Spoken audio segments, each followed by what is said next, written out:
রবিবার সিপিআইএমের যুবকর্মী মনসুর আলমের স্মরণসভা অনুষ্ঠিত হল চোপড়ার দাসপাড়া গ্রাম পঞ্চায়েতের গোয়াবাড়ি এলাকায়। এদিন প্রথমে দলীয় পতাকা উত্তোলনের মধ্য দিয়ে স্মরণসভার কাজ শুরু করা হয়। সিপিএমের চোপড়া ২ নং এরিয়া কমিটির উদ্যোগে এই স্মরণসভার আয়োজন করা হয়। দলীয় সূত্রে জানা যায়, ২০২৩ সালের পঞ্চায়েত নির্বাচনের মনোনয়নপত্র দাখিল করতে যাওয়ার সময় তৃণমূল আশ্রিত দুষ্কৃতীদের হামলায় গুরুতরভাবে জখম হয় মনসুর আলম। পরবর্তীতে চিকিৎসাধীন অবস্থায় তার মৃত্যু হয়।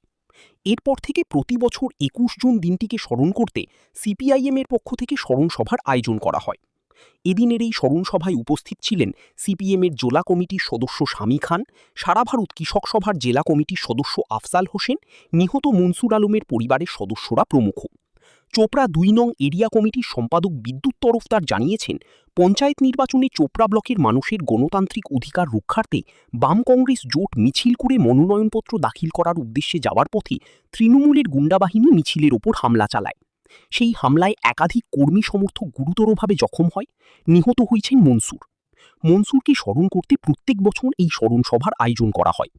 পাশাপাশি এদিন এই সভা থেকে দলের ১৭ জন নেতাকর্মীকে সংবর্ধনা জানানো হয়। জানা গেছে, এরিয়া কমিটির সম্পাদক সহ অন্যান্য নেতাকর্মীরা তৃণমূলের করা ২০১৮ সালের একটি পুরনো মামলায় ৩৬ দিন জেল হেফাজতে থাকার পর জামিনে মুক্তি পেয়ে বাড়ি ফিরেছেন। তাদের সকলকে দলীয়ভাবে সংবর্ধনা জানানো হয়।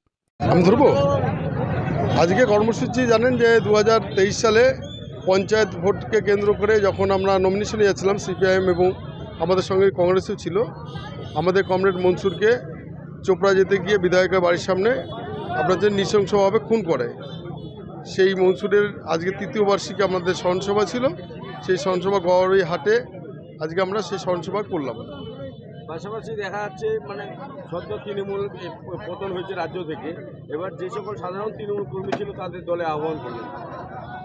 আমরা যে সকল মানুষ আমাদের বামপন্থী, একসময় তো আমাদের এখানে সব বামপন্থী ছিল, বামপন্থী যারা ইতিমধ্যেই চলে এসছে, আমাদের মিটিংয়ে অনেকে ছিল, আমাদের সঙ্গে যোগাযোগ করেছে, যারা একদম বঞ্চিত, যাদের লুটের শিকার হয়েছে, যারা তৃণমূলে আমলে তাদের জমির ভয় দেখিয়ে বিভিন্ন রকম তাদের ধমকি দিয়ে পরিস্থিতির শিকার হয়ে যারা তৃণমূল করেছিল, যারা মানুষের সঙ্গে কোনো অন্যায় করেনি, ভয়ে ভীত হয়ে যারা তৃণমূল করেছে, তাদেরই আমরা আহ্বান করেছি যে আসবে কোনো পচা যারা যারা মানুষকে শোষণ করেছে, লুট করেছে, বাগান ধ্বংস করেছে, স্কুলে কাটমানি নিয়েছে, চাকরির টাকা নিয়েছে, সেই ধরনের মানুষকে আমরা আহ্বান করিনি। যে সকল শোষিত নিপীড়িত মানুষ আছেন, যারা আমাদের কাছে অসুরক্ষিত মনে করেছিল, তৃণমূলের ভয়ে তারা তৃণমূল করেছিল, তাদের আমরা আহ্বান করেছি। পাশাপাশি একই মঞ্চে সংবর্ধনা অনুষ্ঠান দেখা গেল। আপনারা জানেন যে তৃণমূল আমলে একের পর এক আমাদের কমরেডদের খুন করা হয়েছে, একের পর এক মিথ্যা মামলা আমাদের কমরেডদের জর্জরিত করা হয়েছে। ২০১৮ সালে পঞ্চায়েত নির্বাচনের যে আপনার হচ্ছে কাউন্টিংকে কেন্দ্র করে কাউন্টিং হল পুরো ক্যাপচারিং করে এই আপনার হচ্ছে তৃণমূল, আমাদের কমরেডদের মারপিট করে, তৎকালীন কংগ্রেসদেরও তাদেরও কাউন্টিংয়ে যেতে দেয়নি। সেই পরিস্থিতির পরিপ্রেক্ষিতে যখন এই আপনার ২০১৮ পঞ্চায়েতকে আপনার হচ্ছে ওরা দখল করার জন্য পুলিশি বাহিনী করছিল তৃণমূল, তারা একটা পরিকল্পিতভাবে একটা নিরীহ লোককে খুন করে এলাকায় সন্ত্রাস তৈরি করতে চায় এবং বহু তৎকালীন সিপিএমের এই এলাকার সমস্ত নেতা এবং কংগ্রেসের তৎকালীন কিছু নেতা তাদের আপনার হচ্ছে মিথ্যা মামলায় জড়িয়ে দেয়।